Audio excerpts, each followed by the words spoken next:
සුමං සිතුවිලි YouTube channel එකට ඔයගොල්ලෝ සියලු දෙනාම සාදරයෙන් පිළිගන්නවා.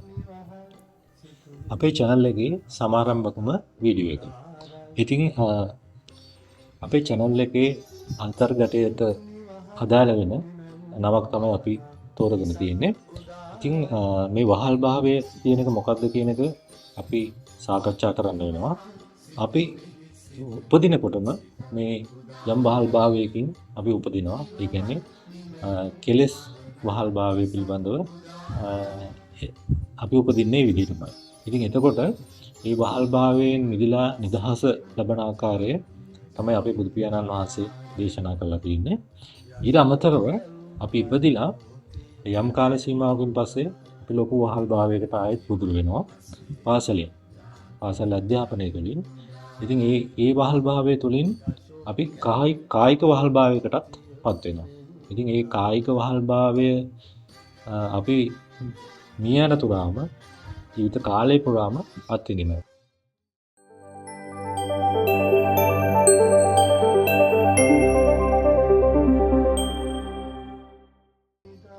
මේකෙදි ඊටම අපහසු කාරණාව තමයි මෙන්න මේ වහල් බව අඳුනා ගැනීම. එතකොට මේකෙදි කායික වහල් බවත් ඒ වගේමයි මානසික වහල් බවත් අඳුනා ගැනීම තමන් වහල් පද්ධතියකට අහු වෙලා තියෙන්නේ කියලා වෙලා අඳුනා ගැනීම ඊටම අමාරුයි.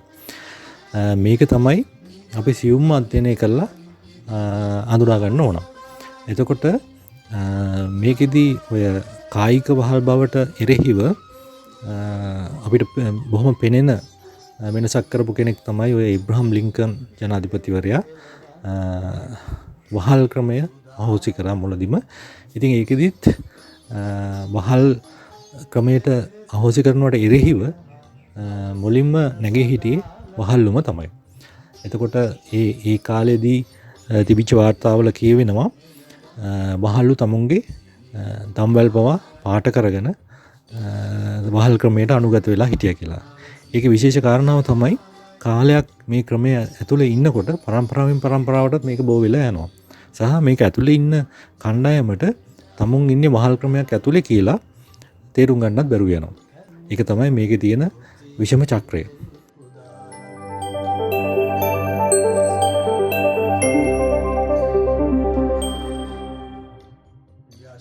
මෙතනදී විශේෂම කාරණය තමයි යම් සමාජ ක්‍රමයක්. ඒ කියන්නේ සකස් වෙලා තියෙන ක්‍රමානුකූලව සකස් වෙලා තියෙන සමාජ ක්‍රමයක් වහල් භාවයට කිට්ටුද කියලා අඳුරගන්න ක්‍රම කීපයක්ම තියෙනවා. අපි ඉදිරියේදී කතා කරන්නත් බලාපොරොත්තු වෙනවා. ඉතින් ප්‍රධාන කාරණාවක් තමයි ණය වහල් භාවය, ඩෙබිට් ස්ලේවරි කියන කාරණය. ඒකම මානසික කායික වහල් භාවය. ඒ කියන්නේ කොච්චර දුප්පත්කමින් මිරිකිලා ඉන්නවද, දුප්පත් පවත්වාගෙන යන දුප්පත්කම කියන එක ඒක එක්තරා විදිහක වහල් භාවයක්. වහල් භාවයේ මයින නිම්බක් වෙනවා.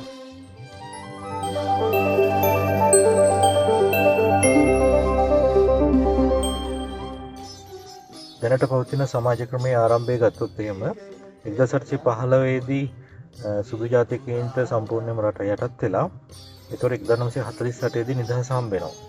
ඒකට සම්පූර්ණම ඒ අවුරුදු 100කට ආසන්න කාලයක් තුල සම්පූර්ණ ලංකාවේ තිබිච්ච පාලන ක්‍රමය, එතකොට අධ්‍යාපන ක්‍රමය, අපේ සූසට කලාව බදනම් කරගත්ත අධ්‍යාපන ක්‍රමය, ඊට පස්සේ අපේ රාජාණ්ඩු පාලන ක්‍රමය, ඊට පස්සේ අපේ සියලුම ඇගීම් පද්ධති, සංස්කෘතිය ආදී සියලුම ක්‍රමවේද වෙනසකට භාජනය වෙනවා.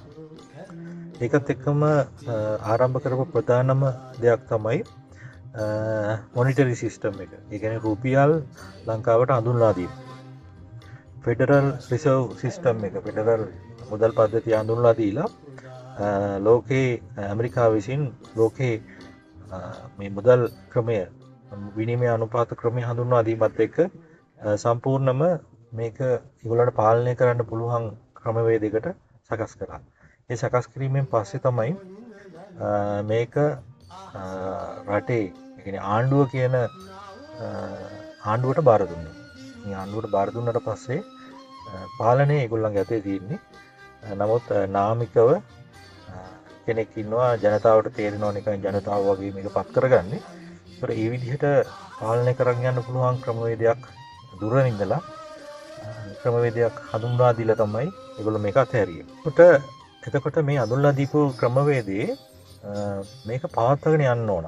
මේ මුදල් දුරින් ඉඳලා මුදල් වල විනිමය අනුපාත පාලනය කිරීම, මුදල් අච්චු ගැසීම, ඒ වගේ දේවල් වලට අමතරව බොහෝ කරුණු කාරණා තියෙනවා මේ සමාජයක් වහල් විදිහට ඒ පවත්වාගෙන යන්න රවට්ටලා. ඒකෙදි අන්තර්ජාතික මට්ටමේ උපක්‍රම තියෙනවා. ඒ වගේම රාජ්‍ය මට්ටමේ උපක්‍රම විශාල ප්‍රමාණයක් තියෙනවා. ඒවා සාමාන්‍යයෙන් පාසලක අපිට උගන්වන දේවල් නෙමෙයි. ඒවා පාලකයෝ පමණක් දන්න බොහෝ විට මේ ලෝක පාලක බලවතුන් පමණක් දන්න පාලනය කිරීමේ උපක්‍රමය. ඉතින් වහල්භාවයෙන් මිදෙන්න නම් වහල්භාවය පිළිබඳව මේ සියලුම දේවල් අධ්‍යයනය කරලා මේ ඉස්කෝලේ උගන්වන්න නැති කාරණා පිළිබඳවත් අපි දැනුවත් භාවයක් ඇති කරගන්න අවශ්‍ය වෙනවා. මම කාරණා කීපයක් මතක් කරන්නම්. ඒ කියන්නේ මේ රවට්ටලා කොහොමද ජනතාව රවට්ටලා කොහොමද මේ පාලනය ගෙනියන්නේ කියලා. දැන් සාමාන්‍ය මිනිස්සුන්ට තේරිලා තියෙනවා ආණ්ඩුව මිනිස්සුන්ව රවට්ටනවා කියලා. ඒ කියන්නේ තමුන්ගේ ඡන්දයෙන් පත් වෙලා ගියපු ආණ්ඩුව ගොඩක් වෙලාවට ජනතාව බලාපොරොත්තු වෙන දේවල් එතනට ගියාට පස්සේ කරන්නේ නැහැ කියන කතාව එතරම් කියන කතාවක්. ඉතින් ඒක සිද්ධ වෙන්නේ කොහොමද කියලා අපි අධ්‍යයනය කරන්න වෙනවා. බොහෝ විට රාජ්‍ය කොන්ත්‍රාත්කරුවෙක් විදිහට තමයි රාජ්‍ය පාලනය යම් පක්ෂයකට බාර දෙනවා නම් බාර ගන්නවා නම් රාජ්‍ය කොන්ත්‍රාත් එකක් තමයි කරන්නේ. එතකොට මේ රාජ්‍ය ජනතාව රවට්ටලා ජනතාව මෙහෙवला පාලන බලය සහ ඒ න්‍යාය පත්‍රය ක්‍රියාත්මක කරන්න දක්ෂ නම් ඒ රාජ්‍ය පාලනයේ දක්ෂය සහ ඒ පාලකයා පාලනයේ දක්ෂයෙක් විදිහට තමයි ගණන්නේ. එතකොට රාජ්‍යයක් විසින් තව බොහෝ කරුණු කාරණා භාවිත කරනවා ජනතාව රවට්ටලා මෙහෙवला ජනතාව නොදැනුවත් භාවයේ තියාගෙන පාලනය කිරීමට බොහොම කාරණා භාවිත කරනවා. ඒකෙදි ප්‍රධානම කාරණාවක් තමයි මීඩියා කියන එක. මීඩියා මැනිපියුලේෂන් කියන එක. ඊට අමතරව දත්ත විකෘති කරලා පාලනය කරනවා. දත්ත විකෘති කරලා පෙන්නලා පවත්වාගෙන යන දුප්පත්කම කියන එක, ලොතරැයි වගේ දේවල්, නළු නිළිය පාවිච්චි කරනවා, ටෙලිනාට්‍ය වගේ දේවල් පාවිච්චි කරනවා. ඊට අමතරව ඔය දළදා ප්‍රදර්ශන දැන් කරනවා වගේ, ඒ වගේම ෆුට්බෝල් මැච් වගේ පිට රටවල ගොඩාක් ෆුට්බෝල් මැච් ඒ වගේ දේවල් පාවිච්චි කරනවා. ක්‍රිකට් තරඟ පාවිච්චි කරනවා. ඉතින් අපි මේවා එකින් එක සියුම්ම අධ්‍යයනය කරන්න වෙනවා මේ සම්බන්ධයෙන් අපිව පාලනය කරලා මෙහෙවන ක්‍රමවේද අඳුන ගන්න. ඉතින් ඉදිරි වීඩියෝ වලදී අපි මේවා සවිස්තරාත්මකව සාකච්ඡා කරනවා මේක කරුණු පිළිබඳව.